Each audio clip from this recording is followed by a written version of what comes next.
Chapitre 85, Je vais négocier, 4. Le regard de Zwelte était empli d'émotion et de confiance.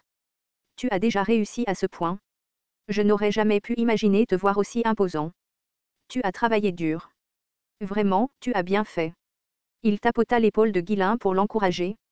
Debout à côté, Omer se racla la gorge à plusieurs reprises, puis dispersa la foule rassemblée. Bien qu'il ait été prié de rentrer chez eux, les habitants du domaine continuèrent à acclamer Ghislain pendant un bon moment. Ce n'est que lorsque les soldats intervinrent, escortant les familles chez elles, que les environs se calmèrent enfin. Ghislain renvoya les mercenaires à leur camp et entra dans le château. Alors qu'il s'apprêtait à retourner dans sa chambre pour se reposer, Zwelte le rattrapa par derrière. Comment se sont déroulées les négociations de reddition? Montre-moi la proposition que tu as apportée. Il devait bientôt distribuer les récompenses. Bien qu'il ait déjà décidé des compensations appropriées en fonction du mérite, le montant des réparations qu'il pourrait obtenir affecterait les fonds excédentaires. Moitié inquiet et moitié impatient, Zwelte posa la question, et Ghislain répondit avec un sourire éclatant, son ton rafraîchissant et direct. Il n'y en a pas. Pas de projet de négociation. Pourquoi? Je les ai tués. Zwelte cligna des yeux pendant un moment, essayant de donner un sens aux mots. L'attitude de Ghislain était si confiante que Zwelte se demanda s'il avait mal entendu. Quoi? Vous les avez tués? Vraiment? Oui. L'expression de Zwelte se durcit. As-tu oublié ce que je t'ai dit? Je n'ai pas oublié. J'ai juste pensé qu'il serait préférable de régler les choses rapidement une fois sur place. Que veux-tu dire par régler les choses rapidement? Si nous acceptions leur reddition, ils reviendraient pour cet endroit. Il vaut mieux prévenir de telles nuisances à l'avance. Zwelte soupira profondément. Il avait spécifiquement mis en garde son fils indiscipliné, craignant qu'il ne cause des ennuis. Et, bien sûr, quand les ennuis survenaient, ils étaient graves. Il était sur le point de gronder Ghislain, mais en voyant l'apparence couverte de poussière de son fils, il ravala ses paroles. Que pouvait-il faire maintenant qu'il était déjà mort? Ce n'était pas comme si c'était totalement inattendu, et ce n'était pas assez urgent pour réprimander son fils, qui n'avait même pas eu la chance de se reposer après la guerre. Pour l'instant, repose-toi un peu. Nous en parlerons plus tard. Secouant la tête, Zwelte tapota légèrement l'épaule de son fils avant de s'éloigner. Pour une raison quelconque, ses épaules et son dos semblaient s'affaisser de fatigue. Astérisque astérisque astérisque. Le lendemain, une grande foule se rassembla dans la grande salle, quel que soit son statut. C'était le jour de la cérémonie de récompense. Commencez. Sur ordre de Zwelte, Omer s'avança. Il commença son discours en expliquant avec passion à quel point leur récente victoire avait été glorieuse. Mais à mesure que ses paroles s'éternisaient, les expressions des gens s'assombrissaient peu à peu. Remarquant l'ennui grandissant, Zwelte coupa brusquement Omer. Ça suffit. Passons aux récompenses. Comme ils avaient déjà organisé les contributions de ceux qui s'étaient distingués pendant l'absence de Ghislain, la cérémonie de remise des prix se déroula rapidement. Les récompenses commencèrent par les soldats les moins gradés. Ensuite, les fonctionnaires administratifs chargés d'assurer la poursuite de la guerre et de gérer le domaine reçurent leurs récompenses. Après cela, ce furent les chevaliers qui furent considérés comme l'épine dorsale du domaine. En fonction de leur réalisation, ils reçurent des sommes d'argent et des postes appropriés. Les lauréats du mérite de deuxième classe vont maintenant être annoncés. Chevalier commandant Randolph. Maître d'armes William. Les commandants furent reconnus comme lauréats de deuxième classe. Dans d'autres circonstances, les noms qui étaient appelés maintenant auraient été ceux des lauréats de première classe, mais personne n'a trouvé cela étrange ou n'a émis de plainte. Même après que les récompenses pour les lauréats de deuxième classe aient été distribuées, les gens sont restés assis, le visage rempli d'anticipation. L'individu le plus important était toujours là. Tous les yeux étaient rivés sur Ghislain. Il était le véritable héros de cette guerre, celui qui avait mené Ferdium à la victoire. Tout le monde était impatient de voir à quel point sa récompense serait grande. Jeune seigneur Ghislain, avancez. À l'appel d'Omer, Ghislain s'avança et mit un genou à terre. La foule se tut, leur attention se concentrant uniquement sur le seigneur et le jeune seigneur.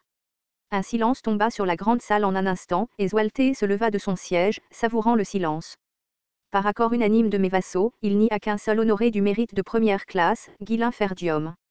Il ne serait pas exagéré de dire que cette victoire est entièrement grâce à lui.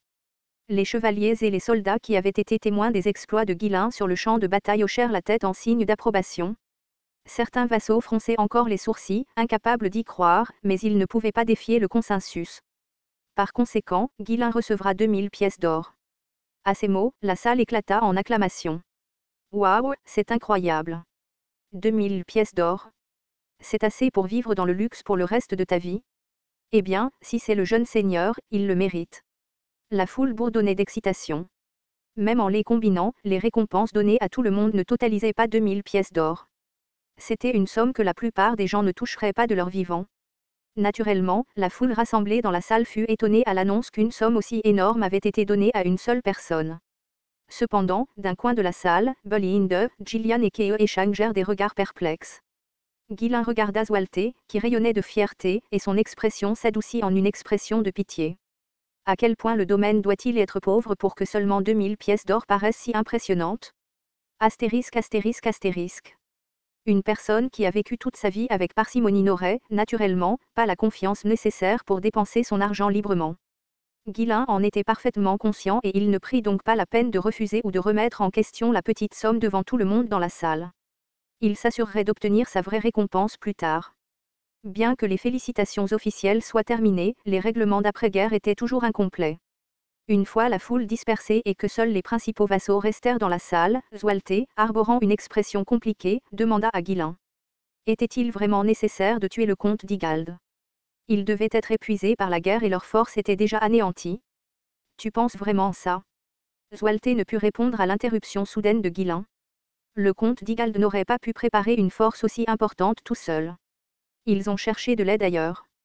En fait, ne le savez-vous pas déjà, père? Vous savez pourquoi le comte Rogue n'a pas pu venir aussi, n'est-ce pas? Oui, je sais. La voix de Zwalte était lourde lorsqu'il l'admit, et Ghislain continua fermement. C'est pourquoi je l'ai tué. Même si le prétexte était fabriqué, la famille du comte d'Igald avait une raison légitime de nous attaquer. S'il était laissé en vie, ceux qui nous ont vraiment envahis les utiliseraient pour lancer une autre attaque assez tôt. Le seul moyen de gagner du temps est d'éliminer complètement le comté de d'Igald. C'est peut-être vrai, mais... De plus, le Nord est principalement composé de comtés indépendants plutôt que de territoires féodaux. C'est une opportunité d'agrandir le domaine sans procédure lourde. Même, tout. Zwalte s'éclaircit la gorge, incapable de cacher son malaise. Son fils a toujours recherché une efficacité extrême. Ce n'était pas nécessairement une mauvaise chose, mais les coutumes de longue date ne pouvaient pas être simplement ignorées. Penser à l'avenir, où les lettres de protestation d'autres nobles afflueraient, lui faisaient déjà mal à la tête. Nous aurions pu nous contenter d'une compensation ou d'un emprisonnement. Après tout, nous n'avons pas les ressources pour gouverner aussi loin. Ce n'est pas que Zwalte n'aimait pas étendre son territoire. Le problème était la réalité de la situation. La famille Ferdium était déjà appauvrie, et fusionner avec la famille d'Igald, tout aussi pauvre, ne ferait que doubler la pauvreté. Le domaine Ferdium lui-même était en mauvais état, en attente de la compensation qu'il espérait obtenir de d'Igald, mais gérer le territoire de d'Igald était une toute autre affaire. Pour stabiliser cette terre, il devrait y déverser toutes les ressources restantes de d'Igald. Ne t'inquiète pas. Avec la pierre runique, nous pouvons normaliser les deux domaines le plus rapidement possible. Même, est-ce que ce sera suffisant? Ce sera plus que suffisant. Très bien, tu n'as pas tort. Si nous pouvons absorber d'Igald, nous deviendrons plus forts. Puisque les choses se sont déjà produites, il n'y a pas d'autre choix que d'aller de l'avant. Les yeux de Zwalte étaient remplis d'inquiétude. Honnêtement, je suis inquiet. Vos actions deviennent de plus en plus agressives. Retiens-toi un peu. Tu sais à quel point il est dangereux de contrarier les autres nobles et seigneurs, n'est-ce pas? Rechercher uniquement l'efficacité conduirait inévitablement à des affrontements avec les autres. À long terme, cela causerait des dommages importants. Les pouvoirs existants ne devaient pas être sous-estimés.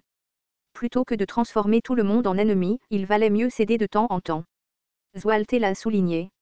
Ghislain, qui comprenait les manières des nobles, hocha la tête en signe d'accord. Son père agissait simplement de manière réaliste parce qu'il ne pouvait pas voir l'avenir. Je ferai de mon mieux. Même. Zwalte émit un gémissement. La façon dont Ghislain parlait indiquait clairement qu'il continuerait à agir selon ses propres caprices. Mais même si Zwalte voulait le réprimander, il ne pouvait plus le faire librement. Les capacités de Ghislain avaient désormais dépassé l'influence de Zwalte. Ah, comment en est-on arrivé là? Son fils avait grandi si soudainement qu'il était difficile de suivre les changements rapides comme l'éclair. Bien que ce soit compliqué, une partie de lui se sentait également fière. Quel parent ne serait pas heureux de voir son enfant grandir au-delà de sa portée? Oui, il est agressif, mais c'est parce qu'il est encore jeune. Ce qui s'était déjà produit ne pouvait pas être évité. En vérité, Walter ressentait plus de joie et de fierté que quiconque. En tant que père, il ne faisait que râler par inquiétude. Je dis ça parce que je suis inquiet, alors ne le prends pas trop mal. En tout cas, tu as bien fait. Très bien. Repose-toi maintenant. Nous allons bientôt organiser un banquet de victoire. Alors que Zwalte réfléchissait aux moyens de stabiliser le territoire, une prise de conscience soudaine le frappa. Attendez, cela ne signifie-t-il pas que nous ne pouvons pas recevoir de compensation immédiatement? Un nouveau problème surgit. Le domaine de Ferdium était misérable.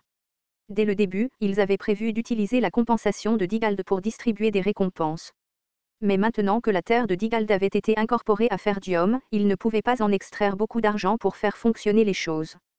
Albert, combien d'argent nous reste-t-il? Quand Zwalte le demanda, Albert, le trésorier, répondit avec une expression confuse.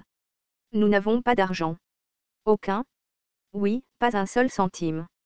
Pourquoi poses-tu cette question maintenant? Nous avons épuisé toutes nos ressources à cause de la guerre. Nous avons toujours été fauchés. Alors comment allons-nous gérer les récompenses? N'avions-nous pas prévu de couvrir cela avec la compensation de Digald?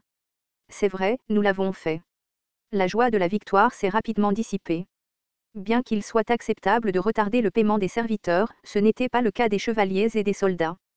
Plus ils attendaient pour recevoir leur récompense, plus leur morale baissait. La croyance que la loyauté serait récompensée était le fondement de leur allégeance. Les récompenses de bataille étaient l'une des formes les plus tangibles de compensation. Nous devons récompenser ceux qui ont accompli des mérites. Zwalte claqua la langue et regarda ses serviteurs autour de lui. Il les poussait silencieusement à réfléchir à une solution. Cependant, tous leurs yeux se tournèrent vers Guilain. Il était clair qu'il avait tout quelque chose à dire, mais personne n'osait le dire. La personne la plus riche du domaine est celle qui avait promis la pierre runique. Et le seul et unique héros du moment. Ah, j'ai un peu mal à la gorge. Zwalte, se raclant à nouveau la gorge, sourit gêné, un peu gêné. Eh bien, Guilain, pourrais-tu peut-être nous prêter la pierre runique un peu plus tôt? Au lieu de récompenser le plus grand des héros, ils étaient maintenant en mesure de lui demander de l'argent.